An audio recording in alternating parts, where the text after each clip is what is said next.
Clara stood in the modest kitchen of her countryside home, her hands resting gently on the curve of her pregnant belly, where her baby stirred with soft kicks. At 7 months along, she carried a quiet hope, despite the growing shadows in her marriage. The scent of fresh bread filled the air, a ritual she clung to in the lonely hours when her husband, Daniel, was absent.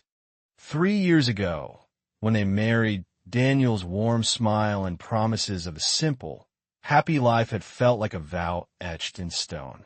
But now his smiles were scarce, replaced by curt excuses about late nights at the lumberyard.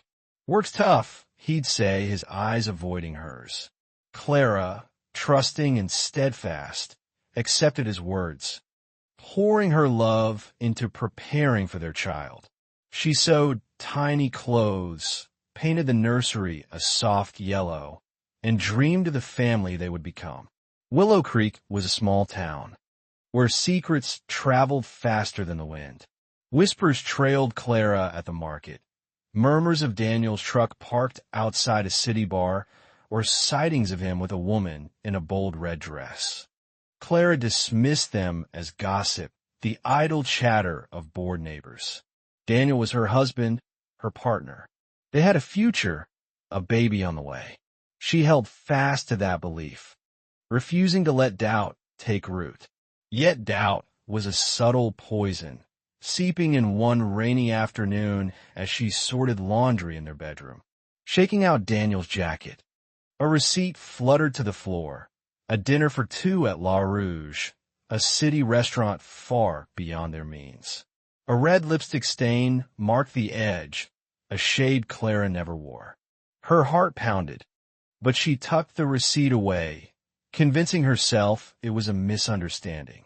A client, perhaps. A business dinner. She wasn't the kind of wife to accuse without proof. That evening, Daniel returned home late, his boots leaving muddy tracks on the floor Clara had scrubbed that morning. "Long day," he muttered, grabbing a beer and barely glancing at her. Clara stirred soup at the stove, her voice trembling as she asked about his day. He grunted, mentioning a delayed shipment, but his eyes darted away, and the lie hung heavy in the air. Clara wanted to confront him, to demand the truth about the receipt, but fear held her back. Instead, she served dinner, and they ate in silence, the kitchen clocks ticking louder than any words they might have shared. The next morning, Clara woke to an empty bed. Daniel sighed cold. A note on the counter read, "Back late. Don't wait up." Her stomach churned, not just from the baby's movements, but from a growing dread she could no longer ignore. She needed answers, even if they shattered her. Pulling on her coat, she drove to the lumberyard, her hands shaking on the wheel. The yard was quiet, the foreman puzzled when she asked for Daniel. "He didn't show today," he said. "Said he had personal business." The word stung, and Clara drove home, the receipt burning a hole in her pocket. She spent the day in a daze, cleaning, folding baby clothes, anything to keep her hands busy while her mind raced. By evening, she was unraveling, pacing the living room when headlights swept across the windows. Daniel's truck pulled into the driveway, but he wasn't alone. A woman stepped out, her red dress clinging to her curves, her dark hair tossed with a laugh. Daniel's arm slid around her waist as they stumbled toward the house, oblivious to the world. Clara stood frozen, her hands pressed to her belly as if to shield her baby from the truth. The door swung open, and Daniel stopped short, his face hardening at the sight of Clara. The woman, Vanessa, Clara would later learn, smirked, her lipstick a perfect match for the receipt stain. "What's this?" Clara whispered, her voice breaking. Daniel's expression was cold, devoid of the man who'd once vowed to love her forever. "It's over, Clara," he said. "I'm done pretending. Vanessa's who I want. You and that kid are just baggage." The word struck like a blade, stealing her breath. Vanessa's laugh was sharp, cruel, and Daniel didn't flinch. "Pack your things and go," he ordered. "This isn't your home anymore." Clara's world crumbled. She tried to pack, to hold onto some shred of dignity, but Daniel grabbed her suitcase, dumping its contents into the mud outside. "You get nothing," he spat, as Vanessa clung to his arm, whispering something that made him laugh. Clara sank to her knees, tears streaming down her face, her clothes scattered around her like the wreckage of her life. The rain had stopped, but the ground was cold, and the night swallowed her whole. She knelt there, broken, as Daniel and Vanessa retreated inside, their laughter echoing like a taunt. A neighbor, old Mrs. Harrow, must have seen the scene, for she appeared with a blanket, her voice gentle as she helped Clara to her feet. "Come, child," she said, guiding her to her porch. Clara was numb, her body moving while her heart remained in the dirt. Mrs. Harrow gave her tea, a place to sleep, and in the morning pressed a wad of cash in her hands. "You're stronger than you know," she said. "Go somewhere new. Start over." Clara wanted to believe her, but strength felt impossible. She took the money, boarded a bus to the city, and checked into a cheap motel that reeked of stale smoke. That first night, she lay awake, her hands on her belly, whispering to her unborn child. "We'll be okay," she said, though the words felt hollow. Daniel's voice haunted her, baggage, burden. She'd given him everything, and he'd discarded her like trash. The pain was a living thing, clawing at her, but beneath it, a spark of anger flickered. Anger at Daniel, at his betrayal, and at herself for being so blind. She let him define her worth, but no longer. The city was a beast, loud and relentless, but it offered a fresh start. Clara found work, cleaning houses, her pregnancy slowing her, but not stopping her. The job was grueling, her body aching as she scrubbed floors, but each dollar earned was a step toward independence. She rented a tiny apartment, barely more than a closet, and furnished it with thrift store finds. The nursery was a corner with a crib she painted herself, the yellow paint a defiant nod to the dreams she refused to abandon.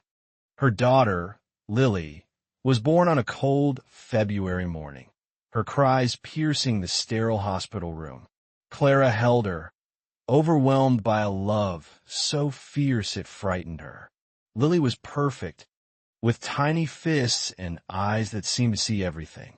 But she was also a reminder of Daniel, and that pain lingered. Clara heard nothing from him.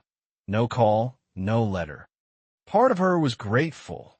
He didn't deserve Lily, but another part mourned the family that might have been. Months turned into years, and Clara built a fragile but steady life. She made friends, Maria, a fellow cleaner with a laugh that banished shadows, and Tom, a diner owner who slipped extra food into her bags. They became her family, helping her heal. But the past wasn't finished with her. One day, pushing Lily's stroller through a park, Clara saw Daniel's face on a billboard, smiling in a suit, advertising a real estate venture. Her stomach twisted. He'd climbed the ladder while she'd scraped by. The anger she'd buried surged, but so did a new determination. He didn't get to win. Clara enrolled in night classes, studying bookkeeping. It was exhausting, balancing Lily and work, but she excelled with numbers, driven by the dream of stability. 2 years later, she earned a certificate and a job at a small accounting firm. It wasn't glamorous, but it was hers, and for the first time, she felt proud. Lily thrived, her giggles filling their apartment, and Clara began to rediscover her own strength. Then came the shock. Clara was at the office, reconciling accounts, when a new client walked in, Vanessa. She didn't recognize Clara at first, her eyes skimming over her as if she were invisible. But Clara knew her instantly, the same red lipstick, the same smug tilt to her mouth. Vanessa was there to discuss a property deal, her voice dripping with confidence. Clara remained professional, her hands steady as she took notes, but her heart raced. When Vanessa mentioned Daniel, casually dismissing him, Clara froze. "He's not part of this anymore," Vanessa said, rolling her eyes. "Ran off with some new girl. Left me high and dry." The revelation struck like lightning. Daniel had betrayed Vanessa too. Clara wanted to laugh, to savor the irony, but a strange pity stirred. Vanessa was her, once, blinded by Daniel's charm, discarded when he tired of her. Clara finished the meeting, her voice calm, and when Vanessa left, she sat staring at her computer screen. Karma had caught Daniel, but it wasn't enough. Clara needed closure, to face him and prove she'd survived. She tracked him down, not for revenge, but to close the chapter. He lived in a run-down apartment, a far cry from the billboard's glossy promises. His real estate dreams had collapsed, his charm no longer enough to save him. Clara stood at his door, Lily in her arms, and when he opened it, he flinched. "Clara," he stammered, his eyes darting to Lily. I am sorry." Clara looked at him, the man who'd shattered her, and felt nothing. No love. No hate, just pity. "You don't get to be sorry," she said. "You don't get to know her." She turned away, Lily's warmth against her chest, and walked back to the life she'd built. The door closed behind her, and with it, the last remnants of her past. That night, Clara tucked Lily into bed, her daughter's tiny hand curled around her finger. The city hummed outside, but in their small apartment there was peace. Clara was no longer the woman in the mud, broken and betrayed. She was a mother, a survivor, a warrior, and she was enough.